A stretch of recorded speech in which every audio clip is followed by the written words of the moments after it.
I think it was just because this match meant so much to me. I was Mhm. really in my head and like, oh, this has to go good. Like, oh my God, what if, you know, what if I can't breathe in the match? What if my congestion gets to me? Obviously, none of that happened, but I was very Yeah, much just, being yeah. anxious and just wanting it to go perfect.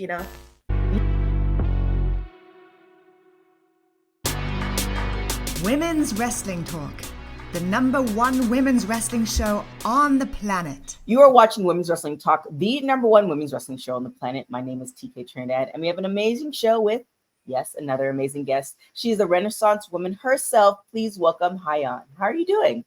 I'm good. How are you? Good. So I am a lover of names. So like I said, my name is TK, but I have 3 names. They're all 8 letters long and they all have a meaning. And so I just literally was like, man, your name is like so interesting. And so I looked it up. It's it's a Portuguese origin for king.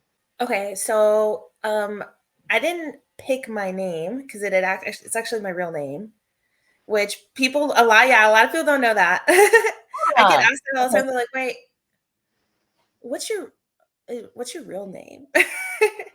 So it's actually my real name. It's actually a shortened version Uh-huh. of my full first name. My full first name's actually 10 letters long. Okay. So it's just a I shortened never. version of that. Okay. And when I started at Reality of Wrestling, Booker was just like, I like your name and it's so different. Like, just keep it. And I was Right. like, okay. So I never really got to do the cool experience of like picking out your name like some people do. It was Right. just kind of like, okay, that's your name. There you go. It's crazy. So do you have like, is there a meaning to, because you have your name is 10 letters long, and Mhm. usually when names get over about 5 or 6 letters, there's always some type of meaning to it, and or a combination parents decide to be creative. So like, how did your name come to be? Yeah, so my full first name, it's actually like of Korean origin, and Hmm. it means like eternal sunshine in Korean, Okay. but I'm not Korean. I'm not even in the slightest. So my mom actually was friends with like a Korean store owner, and that Hmm. was his daughter's name. So that's the name that she gave me, although it's really hard for people to pronounce. So it's really funny because like I never went by like that name that Hmm. I was given at birth. Everyone called me Hyan. Right. So um it's kind of weird seeing it like spelled out fully or Yeah. um because nobody refers to me at that. Everyone's always referred since like birth, everyone's always referred to me as Hyan. So I'm like, yeah, that's just my name. No, I totally get it. It kind of feels like you have to definitely be family to like, when people call me by my full name, and my all my names are like African, and of course I'm African descent, but my parents are from the islands, so it's a Mhm. whole thing. And it's like you have to be family to like know like my Exactly. like, Yeah. if somebody says that, it's like they're family, and or there's a few people in the industries who I told my name to in the very beginning, and they Mhm. actually remember it, and it's like it actually gives me the feel, because like, long names, you have to Mhm. put some effort to actually like learn them and then Yeah. remember them over the years. So I totally, on so many It's levels. funny because when I was in England, I was talking to Michael Oku, Hmm. and he also has like a very, very long name. But he goes by Michael Oku. And we were showing each other's driver's license because it had all, and we were just kind of comparing. And I think he was like one of the only people on like wrestling and on earth that could like relate to having a long name but shortening it because no one can pronounce it. Yeah, I agree. But when I just essentially have my driver's license with one name on it, because if I Mhm. had all the names plus the last name, I'm like, you know what? Too much It's space. yeah, too much space, and then you always get that blank stare. I mean, we could talk Uh-huh. about the PTSD of long names, but I really appreciate it. But it is actually cool when you shorten it. I don't know if you knew this, but it means king. I Like didn't he know doesn't that get actually, but the that's short actually pretty version. cool. Yeah, so it's like really, yeah, that's really, and there's like so many, like there's an Arabic meaning and all this, like it's a really, your short version name is like cool as well, which is like a double whammy. So, shout out to your mom. Shout out, Miriam. Shout out, Miriam. So with that being said, let's get into some key things. I've watched a couple of your interviews, and you've traveled a lot, and I feel like we have a lot of similarities. Traveling a lot, but we travel to work. You don't necessarily enjoy, your surroundings. So let's say now you've now done the work, and you can travel anywhere in the world and actually just travel, like be a normal person and just do the traveling thing. What part of the world would you travel to? I actually have been on South Korea TikTok, and I've been to Japan, but I really want to go to South Korea, and I really want to do like the skincare stuff that they have over there because it's like a lot cheaper than in America. Okay. And I just see all these TikToks of people just like going to the convenience stores and having like these full blown like meals there. And I just want to check it out. And I like K-pop. So I think it's just a place that I need to check off. Okay. I like that. That actually sounds pretty interesting. It's like the first person that I met who says like that's on their top of the list. Usually people say Australia or somewhere in Yeah. Europe. I like that. I've done too much time in Europe. I've seen too much. Yeah, I mean Europe is one of those. There's a whole nother conversation. But I do love European travel. But now that you say South Korea, I'm gonna look into it, dive into it, talk of it all. A great thing. You've been in the game for a long period of time. PWI this year voted you, ranked you number 45, which is great in itself. But the fact that you had a match with Giulia, who is number 2 on the list, like, I don't think people really understand the gravity of that. So, first, now looking back, because that match was amazing. Now looking back and having some distance in between it, what do you think of that match? And then, were there any words after the match that you had with Giulia? It was like getting to that match was really hard. Because I flew in from Germany that same week. And I actually was sick, dying in Germany. And it was brutal. Like, in German pharmacies, they do not have anything. You cannot get Sudafed over the counter over there. You cannot get Mucinex. I was living off of Advil, trying to get Oh. better. And I remember trying to get on the plane to come back to America, and I couldn't because I was so sick. So I had to reschedule my flight.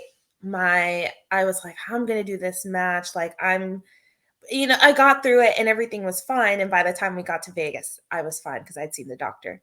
But I was like always in the back of my mind, like, oh, I've been sick. Like, I don't know how this match is going to go. Like, can I keep up? Because I'm not coming in here in my full 100%.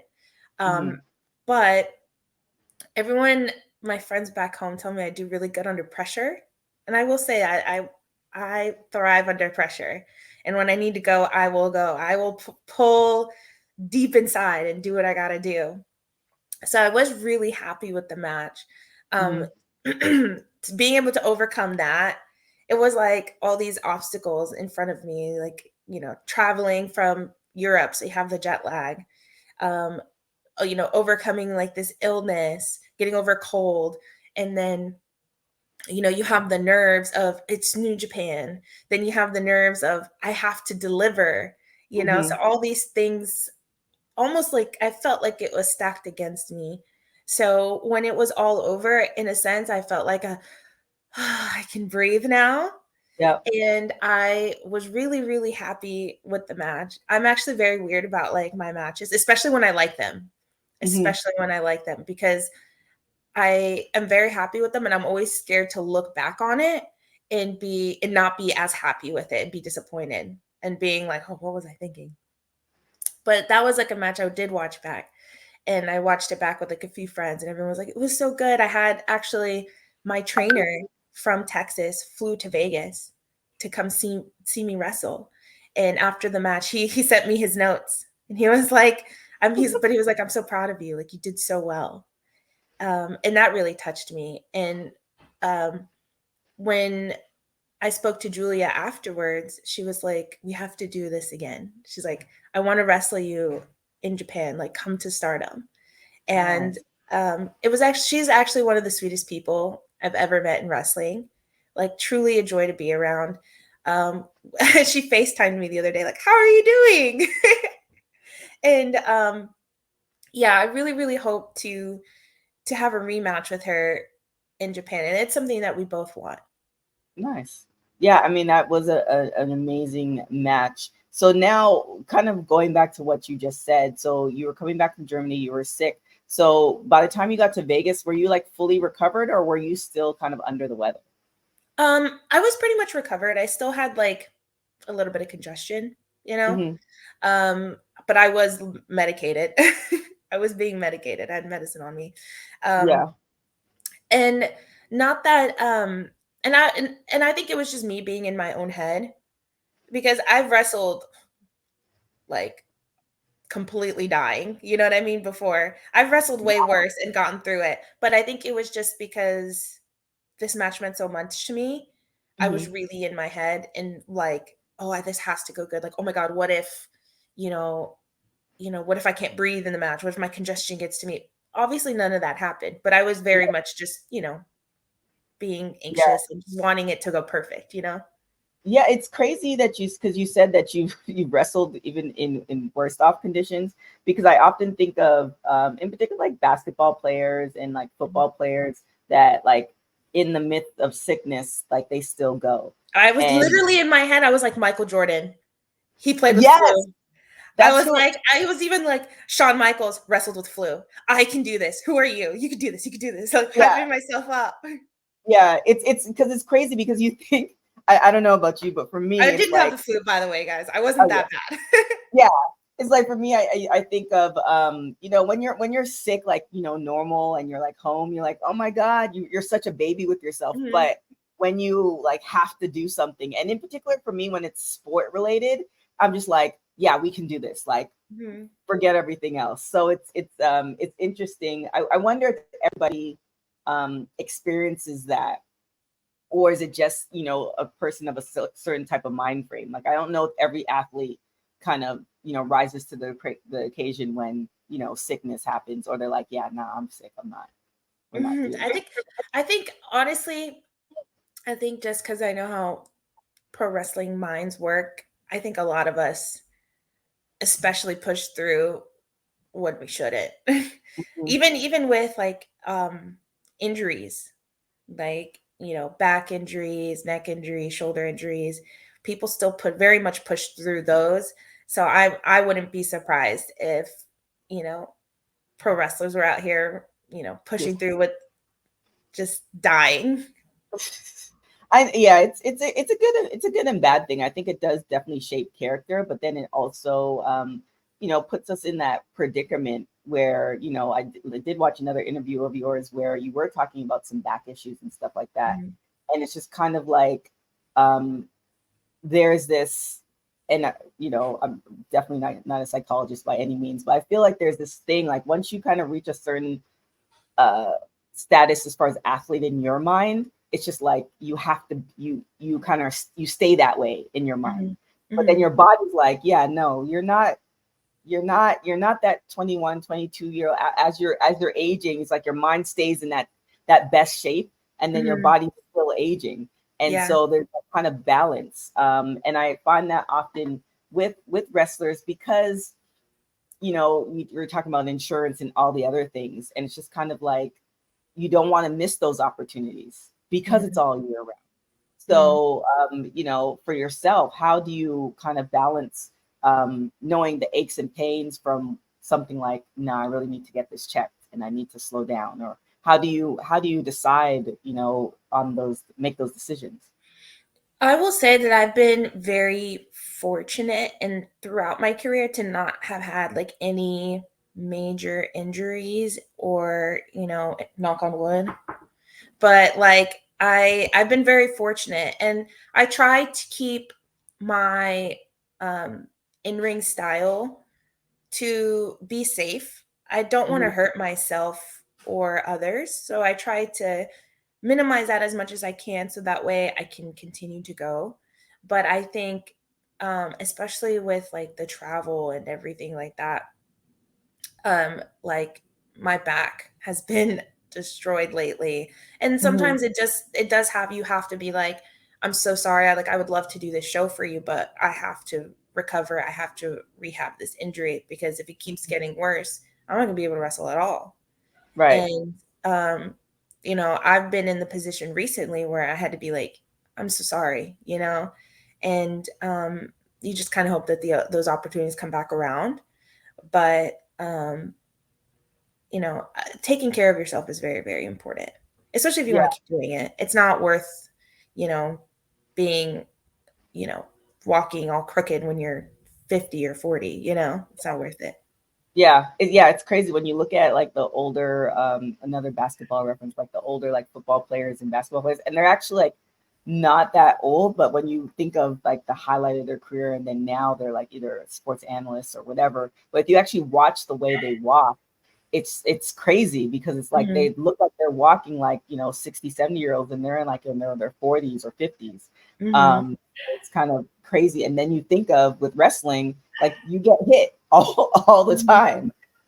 So yeah, I feel like we're in the new era where you are finding that balance opposed to just like gritting through it, and then now you're hobbling at like 35 or something. Yeah.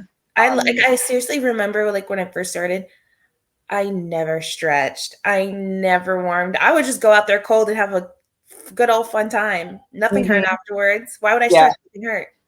And then Yeah. now I have to literally be like, okay, I have to stretch. I have to warm up. Like, let me get my heart rate up before I get out there. Like, it's a process. Yeah, it is. And I mean, appreciating the process and letting your body kind of tell you that process. But the fact that you haven't had any major injuries, that's the sign that one, your body is, tip top, but you're actually taking care of it. So that's a good thing as well. But you mentioned different styles of wrestling, and we've definitely seen you do different styles. Is there a particular style that, like, say you were stuck on an island, and this doesn't make any sense, but go with me. You were stuck on an island and you can only wrestle one style.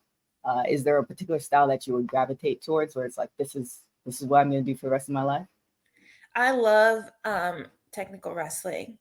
I find that so like I feel like it scratches that itch in my brain. I don't know how else to describe it. Like Zack Sabre Jr. is literally my favorite wrestler. Like I love his style of wrestling because I think it's the hardest. And I think it's so hard to make that style of wrestling so entertaining because you have to be like at a very elite level to know what you're doing and how to convey that story to the fans. I think and this is just like my personal opinion, but I think and I like the high flying style. It's not like I'm against it or anything, but I feel like the scene is a little oversaturated with that style, and the technical style is just so small. But again, it's because it's so hard. So if you're able to master that, I think you're incredible. So I think that's why I gravitate towards that. Like it's so hard to learn, it's so hard to do, but that I feel like that is like peak wrestling. Yeah. I mean, you could apply that to anything. I think of like some people may or may not know this, but when you think of like movie actors, right? There's a big difference between movie actors and TV actors. And the reason being is because at some point you're going to see this movie on the screen, and really great movie actors, it's all the little nuances that they make in their facial expressions and body language in order to tell the story. Versus a TV actor, they can just do those pops because they're going to get another chance next week and another chance the week after that. Whereas the movie is just like that's the movie. Like that's it. You have an hour and a half, 2 hours, and all this other stuff. So I think it was either like Will Smith or Morgan Freeman who was like making that reference where it's just like it's very the little things that you do as an actor to really be regarded as a really great actor. Versus all the big things. And again, nothing. I love a good high flying as well, but the technical, being able to do the technical and tell the story, I mean, that takes a very special individual. So kudos to you. Kudos to you for that. So another thing that I've noticed too. So you and your husband, both wrestlers, traveling a lot. A lot of like wrestling is. I've actually told a friend of mine earlier today that I don't like traveling as much. Like I prefer a lot of my job. I'm able to work from home, and it's like I really don't want to. I really like where I live, and I really don't want to like leave home. So you guys do a lot of traveling, and like you just referenced being in Germany and sick and coming back and dealing with all that stuff. So how do you balance being a wrestler, being an indie wrestler, which is totally different than the WWEs and AEWs of it all, and then also being I'm assuming best friends and a wife and living that life. So how do you balance that and not lose? Because I lose my stuff when I travel like a couple times a month. So how do you balance it all? Luckily, since Stephen and I have gotten together, like it's been traveling throughout. This has been like my third time in England. And the first two times were while him and I were still together. So it helps that he's kind of gone accustomed to it, and helps that he's a wrestler too, because he understands like, yeah, you have to go do this, like, yeah, this is a really good opportunity. Like, you have to do this. And he also knows on my end that I would be literally the first one pushing him out the door. Like, don't worry about me. I got it. You got to go, So it helps that we have like that mutual understanding, and we kind of set that stage. Like, even like in our first date, I remember being like, hey, this is my life. This is what I do. You have to be okay with it, or we can't work out, Yeah, you lay down the first date. That's what I laid it out on the first date. Yeah, like, this is my life. Like, this is what I do. And he kind of like, he knew, obviously, because he was a wrestler, but right. I don't think he expected me being so forthcoming with it. But I was just like, look, like, like this is very important to me. And he understood and was very much on board. And being away, it is very hard, but we do make a lot of effort to talk to each other on the phone and FaceTime every day. And then when I come back, it's very much like, all right, guys, sorry, can't hang out with anyone else. I'm spending time with Steven. Right. And that's kind of how we try to do it. It is nice. Well, this last time I was back, he was like, hey, babe. I was like, yeah. He's like, can you like not leave for at least 6 months? And I was like, you know what? I don't think you're asking for anything unreasonable. I will stay here for at least 6 months. Yeah. I mean, it's a balance of everything, and then also making that the priority. So yeah, I kudos to you. And then that first date thing, wow, you got to keep her right there. He understood, and you guys went with it. But you will be coming to Los Angeles in a couple weeks, which is not too far away. And you're going to be in a match with Combat Princess with Trisha Dora, Taya Valkyrie, and so many other people. This card in general just seems stacked. So like, tell me a little bit more about this and what you're looking forward to, and if there are any like match announcements that we can look forward to, any stuff like that. Yeah, I believe my match was literally just like announced last night. And I was looking at it. I think it was right before I went to bed. I looked at it and I was like, whoa, this is sick. I was telling Steven a joke because I had just wrestled Giulia. I'm wrestling Emmy in the beginning of December. And I was like, I guess I'm just wrestling the Joshi now. I think that's like just my thing. But I'm really excited to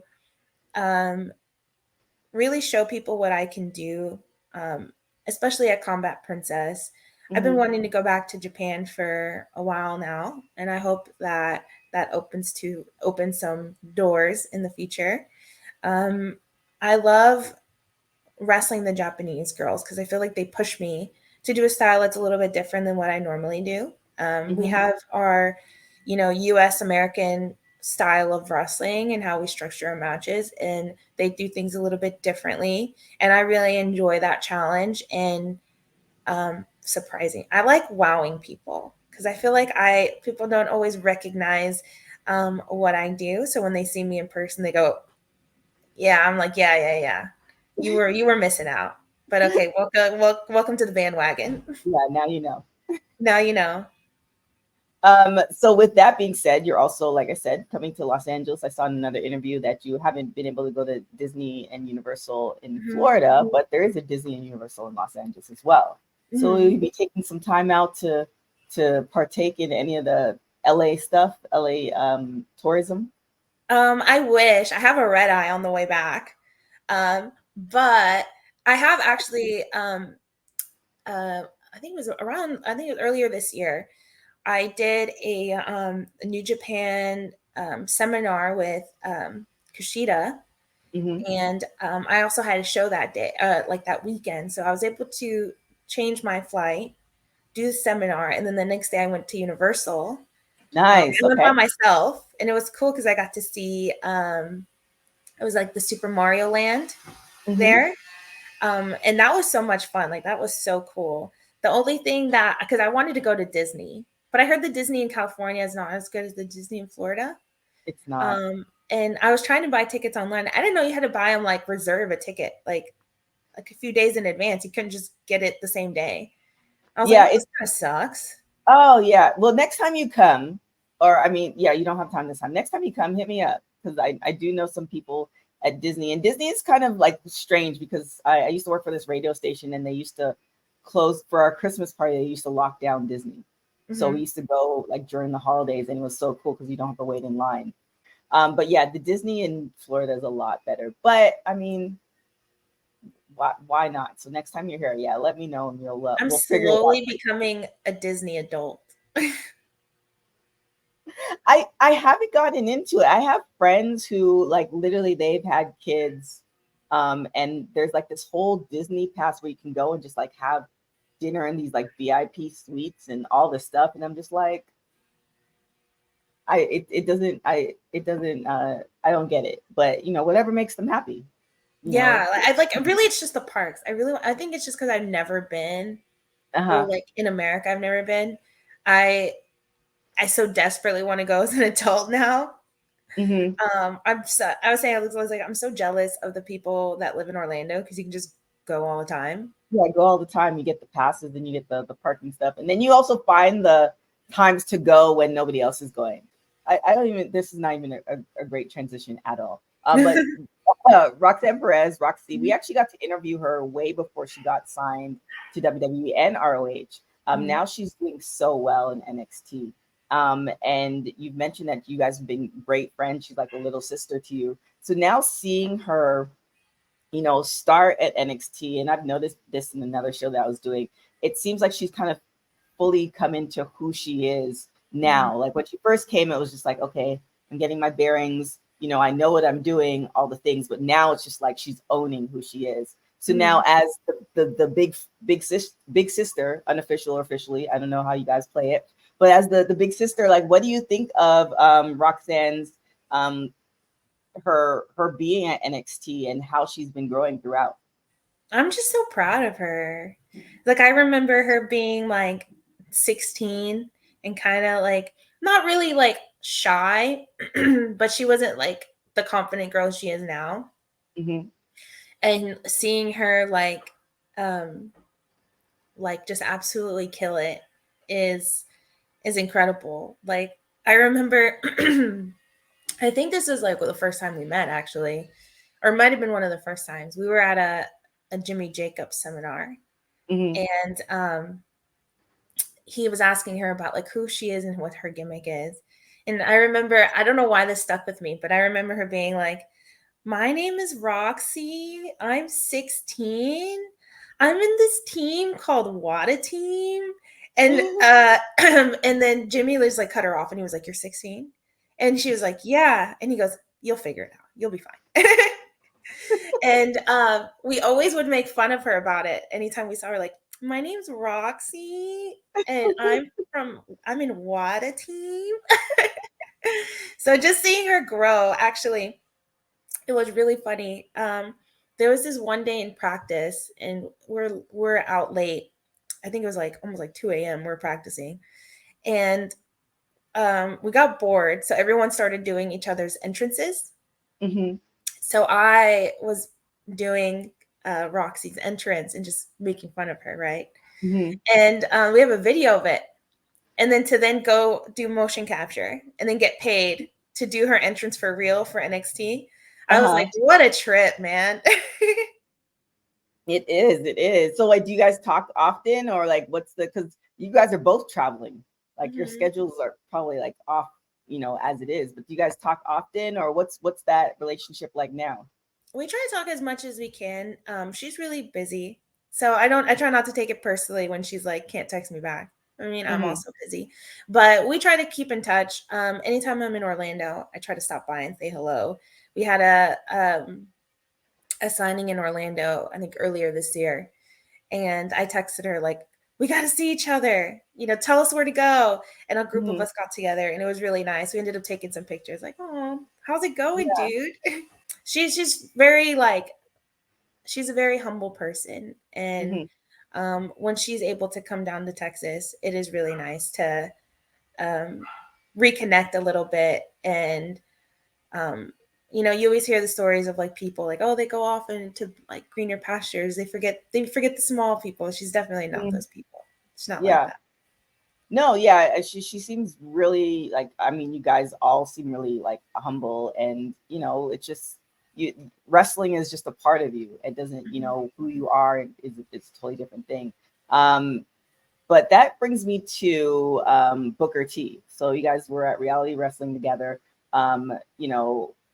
So many of you guys are coming out of Texas, which we'll talk about after this. But as far as Booker T, is there anything in your training with him or working with him that like advice that he's given you that stays with you to this day? He used to always say, it's not about the moves. It's what you do before the move and after the move. And he'd always say that. And I never got it. Like for years, I never got it. Because I was like, I did a move before a move. So what are you talking about? And he does this thing where he doesn't explain things. He just has like these like catchphrases that he uses, like that one, for example.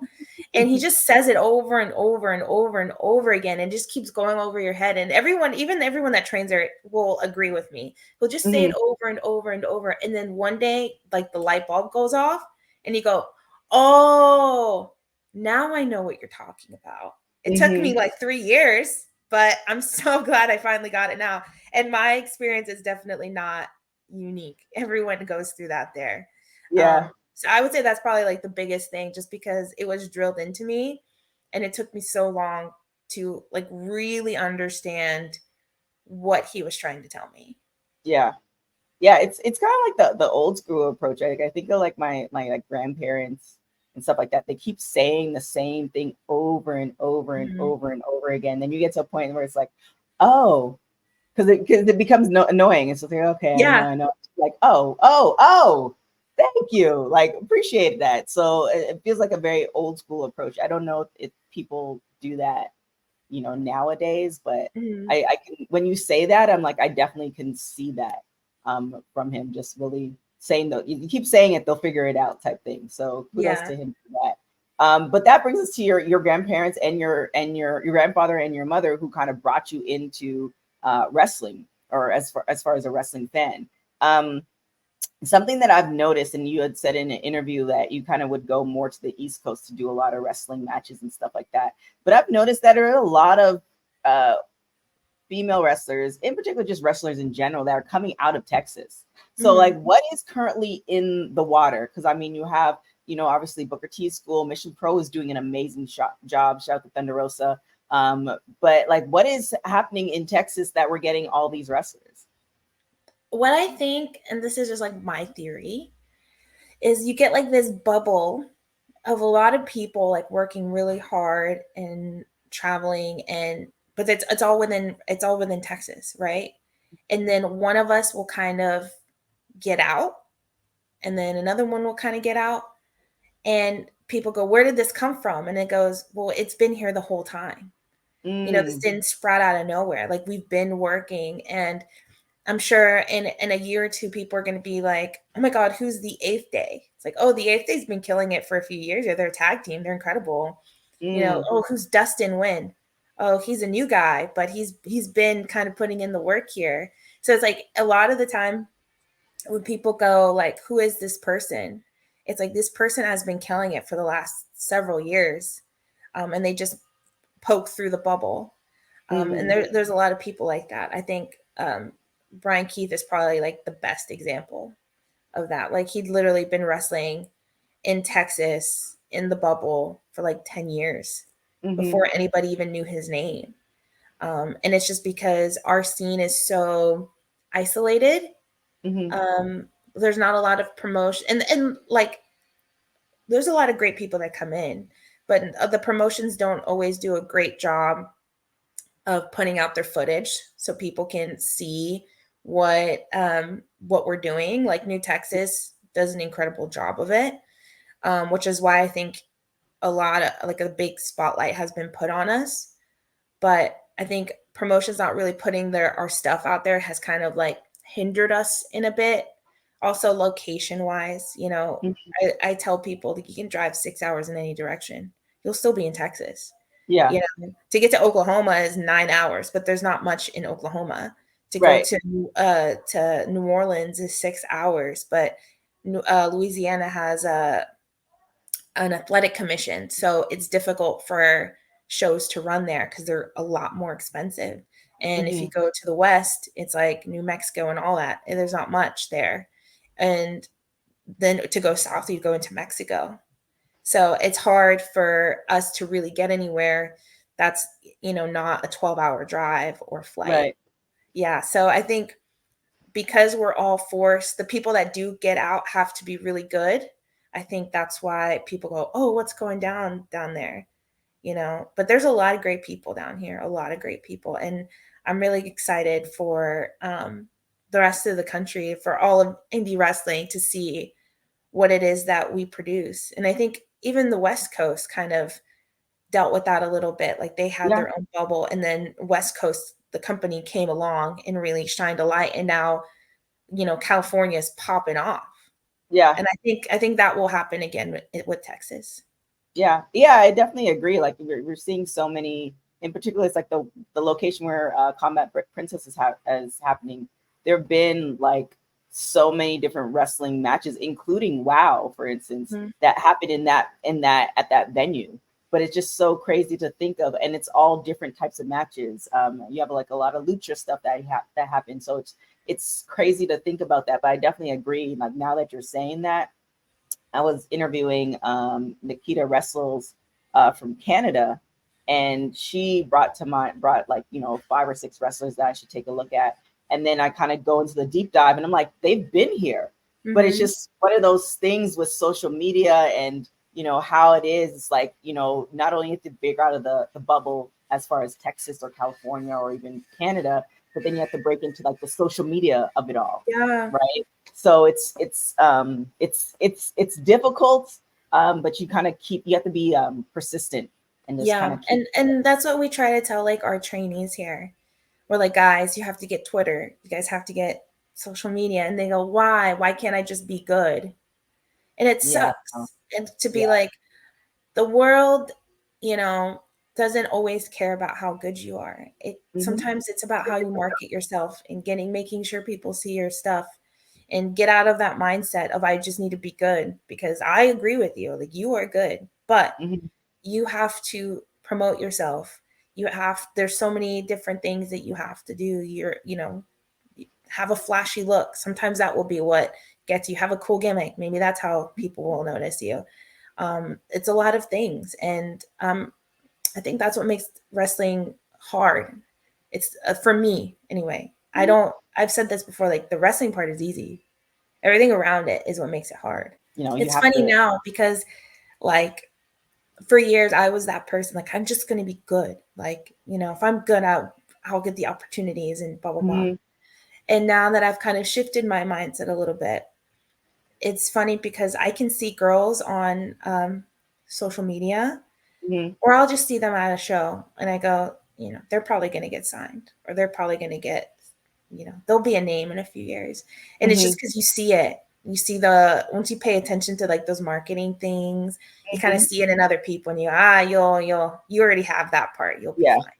You got the formula. You got the formula. So yeah, it's crazy. But another thing, so just taking away the marketing aspect of it, and you being good at wrestling in high school, so you played an instrument and you also did sports, so it's kind of very diverse as a student athlete. And then also you went to school, went to college, pursued degrees and stuff like that. Do you think all of that put together kind of made up who you are as a wrestler? I think so. I never considered myself to be a like creative person. Mm-hmm. But then I look back on like playing an instrument and all of those things. I go, I guess I really am a creative Mm-hmm. person. I just never considered myself to be that. And I don't know if I wasn't playing an instrument, I don't know if I would have um, kind of the creative tools to be able to put together a match. You Mm-hmm. know, the only thing I would have done in high school is we actually had a wrestling team. We had a women's wrestling team, and they Oh, would okay. try to recruit girls so hard because, when you're a teenage girl in high school, being like in a singlet and a headpiece and a wrestler, like it doesn't seem that like appealing, Mm-hmm. And oh my God, they would try to recruit me so hard. And I didn't want to do it because I was like, it's not cool. And I wish I would have done it. I so wish I would have done it. I know there. Yeah, high school is one of those things where, yeah, I got to try out a lot of stuff. I was definitely the track aspect of it. Mhm. I absolutely loved it. I And I'm did kind of track as wondering. well. Yeah, I'm kind of wondering because track is very technical. People just think, oh, you just run, and that's not Yeah. the case. There's a lot of different aspects. So even with the track aspect of it, do you think that's kind of what um, why you fell in love with the technical aspect of wrestling? Because it's just like I feel like from my track background, I like anything that has to deal with like technical. Like I can go to the golf course and I love hitting golf balls. I don't care for going around the course. I love the technical aspect of hitting golf balls and other things that have to deal with like you have to just shift things little by little to get to the best result. So do you think that's kind of that kind of thread line too?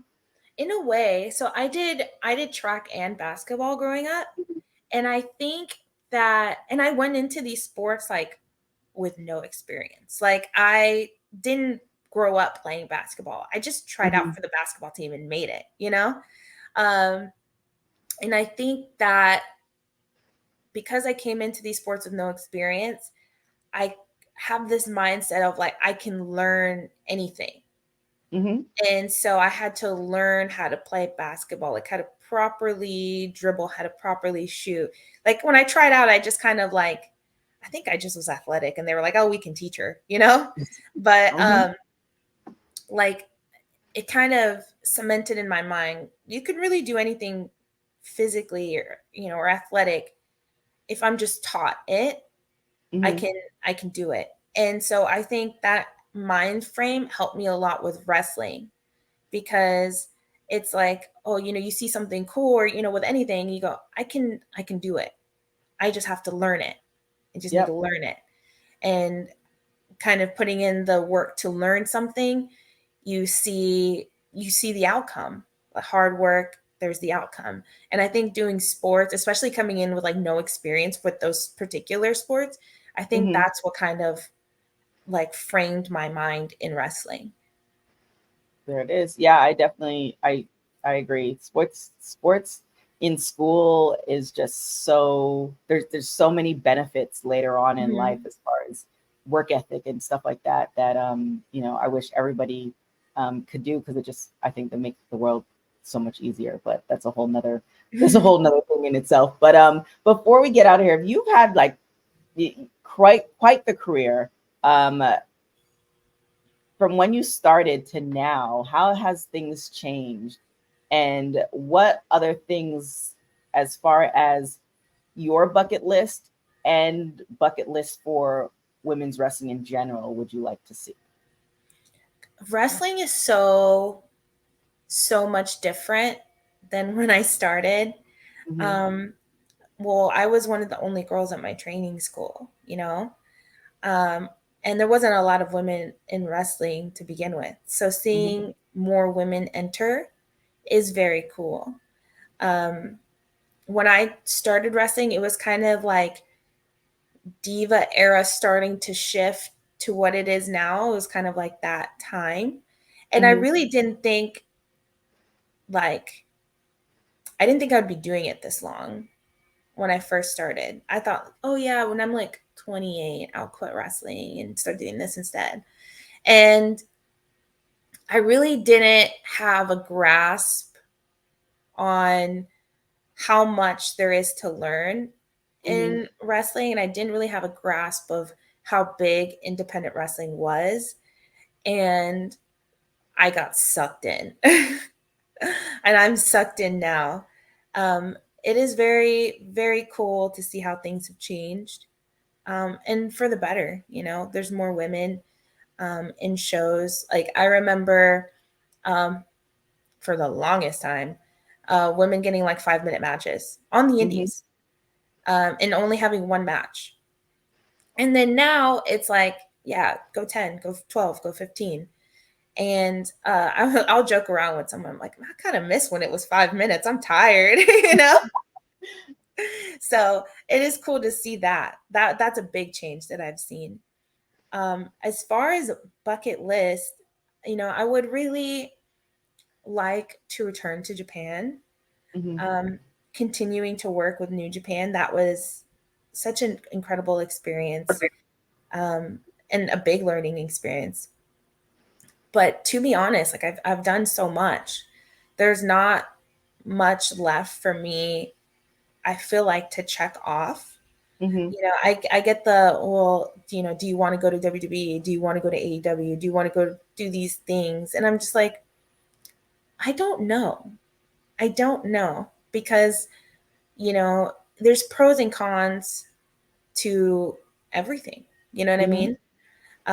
Having the ability to choose your own bookings and to be like, you know what, I don't want to wrestle for a month. I think I don't want to do that. To have even that freedom. You know, you don't really get that when you're with a company. And sure, you know, there's more money, but I've never been a person that's been motivated by money. I've never cared about, that's never been like my motivating factor. So really just fulfillment is really it for me, to continue to be fulfilled with wrestling. And as soon as that stops, then I feel like that's when I would stop. Okay.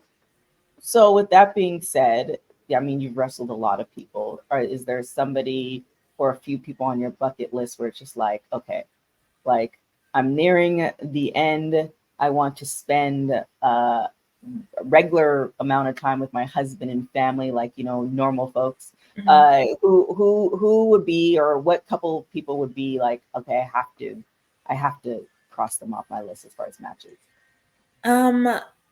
I would really like to wrestle Miko Satomura in a singles. So I've wrestled her in a tag in Japan, but that's different. I would love to wrestle her in a singles because she is so incredibly talented. I've watched her and Io Shirai in Stardom, and that blew my mind, like mind blown. And I think she's definitely someone that I feel like is going to push me to my absolute limits. Like I would love to wrestle, obviously, like Mercedes Moné and like Charlotte Flair. But it's so weird. I wouldn't want to wrestle Charlotte in WWE. I would want to wrestle her like on the indies. Like I want us to go crazy. Like I want to go 20. Let's go crazy. I don't want the WWE parameters around us when we wrestle. Right. So that's kind of like that's what I'm thinking. Okay. I mean, Mercedes is definitely more of a possibility than Charlotte, but you never know. We've seen the last 2-3 years in wrestling, in particular women's wrestling, we've seen a lot of different changes. So anything is possible. Anything is possible. Last question before we get out of here. I often think of like my career in the entertainment industry, and I can like attribute, you know, a couple of people who've given me like great advice as far as mentors and stuff like that. And, you know, we talked about Booker T kind of giving you advice. Is there anybody else that you have met along the way that kind of, whether they know it or not, kind of gave you some great advice where in your head, I've done this. I've made a lot of people my mentor and they don't even know it. But in your head, it's just kind of like, man, that was like when you're in the midst of getting ready for a match, or all the things that you kind of keep with you? Yeah, so she probably doesn't even know this. But when I wrestled Giselle Shaw in England, we had like this like instant chemistry. But she wrestles a lot different at the time. She wrestled a lot differently than I did, and how she structured her matches. And I remember like we were calling a match, and I gave her an idea, and she was like, "I don't know about that." And I was like, "Why?" And she said like the rhythm, like she said like the flow, like it doesn't go with the rhythm.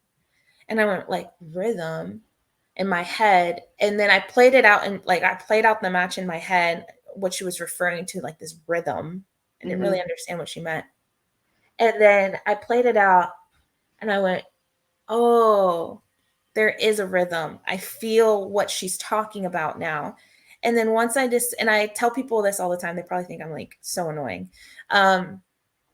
But like there is a rhythm to a match. Like we'll generally refer to it as like the pace, but I feel like it's just a general term that people don't really understand the rhythm of a match. There is like peaks and valleys, and we know that, but fully understanding the rhythm of a pro wrestling match, when you need to go fast and when you need to slow down, and just feeling it,